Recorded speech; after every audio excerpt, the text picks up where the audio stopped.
ভালো শুনেন, হ্যাঁ আমি চটি মাথা চাটাম। ঘুরে যাবে। আর মানে ওই চটি এত যতকাল বেঁচে রাগ থাকবো চাটবো, হবে কেন জানো? কি বলা কারণ যে যাবে আর। সকল পরিবারগুলো মমতা বন্দ্যোপাধ্যায়ের কন্যাশ্রী, শিক্ষাশ্রী, স্বাস্থ্যসাথী, খাদ্যসাথী, সবুজসাথী, ট্যাব, রূপশ্রী, পথপাথী, বার্ধক্য বিধবা 5 লাখ টাকার স্বাস্থ্যসাথী কার্ড নিয়ে বিজেপিকে ভোট দেয়, তার জন্য আমরা কন্যাশ্রী চটি চাটছি। কারণ আমরা রূপশ্রী জানি খাদ্যশ্রী যে ওইসব মানুষগুলো কোনোদিন পরিবর্তন হবে না। কন্যাশ্রী কারণ আমরা এটাও রূপশ্রী জানি যে মমতা বন্দ্যোপাধ্যায় পশ্চিমবাংলায় না থাকলে বিজেপি খাদ্যশ্রী সাপোর্টার পরিবারগুলো শেষ হয়ে যাবে।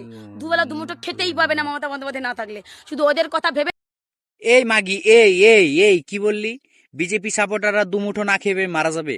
ওরা কি তোর মতো মুখ চালাই খায় মাগি? তোর মতন মুখ চালাই খায় ওরা? ওরা পরিশ্রম করে খায়।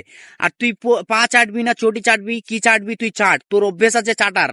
ঠিক আছে, তোর অভ্যেস আছে চাটার। নষ্টাগিরি, নষ্টা মাগি। মানে তুই তুই কি বলতে চাস? তুই বিজেপি সাপোর্টারদের জন্য পাচাটিস? হ্যাঁ, তুই বিজেপি সাপোর্টারদের জন্য পাচাটিস। তোর চাটার অভ্যাস আছে, তুই কি চাটবি? তুই আরামসে চাট, কার চাটবি চাটেলে। তুই বিজেপি সাপোর্টারদের নিয়ে একদম কথা বলবি না। শুভেন্দু অধিকারী সবসময় চিল্লাস। শুভেন্দু অধিকারী না চিল্লালে তোর পেটের ভাত জোটে না। সোশ্যাল মিডিয়ায় আসলে তো এই রূপশ্রী, কন্যাশ্রী, এই শ্রী ওই শ্রী বালছিড়ি। উন্নয়ন কি বাল করছে? এই ভাতা ভাতা করে দিচ্ছে পশ্চিম